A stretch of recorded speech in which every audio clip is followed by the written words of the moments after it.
Assalamualaikum and good morning everyone. I would like to tell you a story about Troy's treasure. On a small island called Nuru, there lived a small boy named Troy. He had always wanted to be a pirate. His mother did not like the idea of Troy becoming a pirate. Troy constructed a boat from old wood he found around the island. Before he pushed it into the water, Nathaniel ran down the hill after him. "Troy, Troy," he yelled. "Don't go, it's not safe." "I'm not happy here, Nathaniel," Troy told him. "I was born for adventure. I was meant to be a pirate."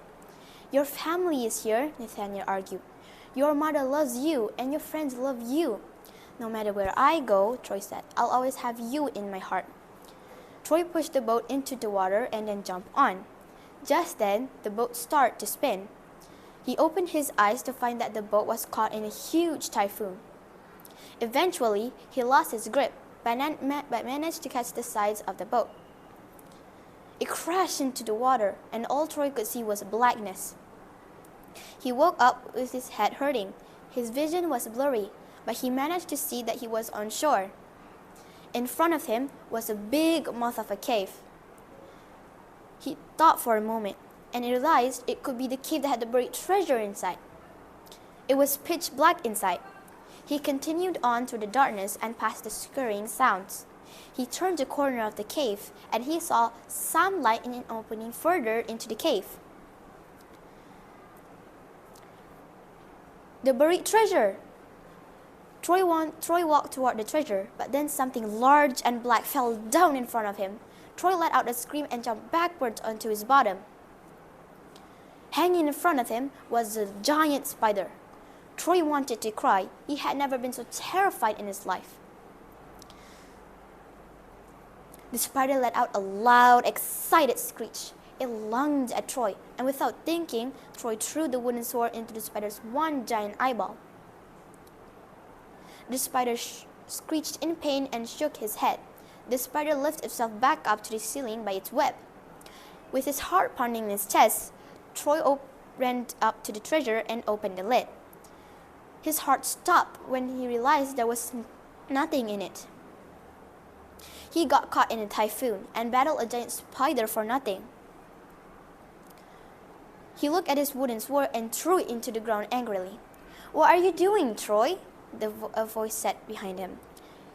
He jumped with a start. He spun around to see a figure with wings like a butterfly's. He was instantly terrified again. "Don't be scared, Troy," the figure said. "I'm a spirit, freed from that chest. I want to say thank you." You're welcome," Troy said. "You've only come a long way for only being a boy. Did you want to be a pirate?" "Yes," Troy answered. "How do you know that?"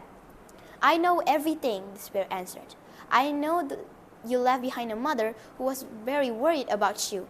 She didn't want you to go off, and yet you did. You thought you could find lots of treasure. However, you failed to understand that the real treasure was all along." "What was it?" Troy asked, confused. "The love of your mother. You have others that love you too, like Nathaniel. Love is the greatest treasure of them all." Troy didn't understand at first. He thought deeply about it. There was no other person on the Nuru that loved him as much as his mother. He could only imagine how scared and worried she must be now. "I'm a fool," he said. "I can't become a pirate. I wouldn't want to leave my family behind." "It's okay," the spirit said. "You can still change all of that." "My boat is gone," Troy said. "It got destroyed by a typhoon." "If you go back to the shore, I promise you'll find it as it was." Troy's eyes widened. He grabbed his pirate hat and wooden sword and raced out of the cave. There, floating in the water, was his boat exactly as it was when he departed. Troy set off for his home island of Nuru. He vowed to never ever try again to be something he wasn't. He was only a boy. There would be plenty of other time for other adventures. Troy took his pirate hat and wooden sword and tossed them out into the sea. The moral of the story is, be kind to your parents and respect them, because your parents are everything to you. Thank you.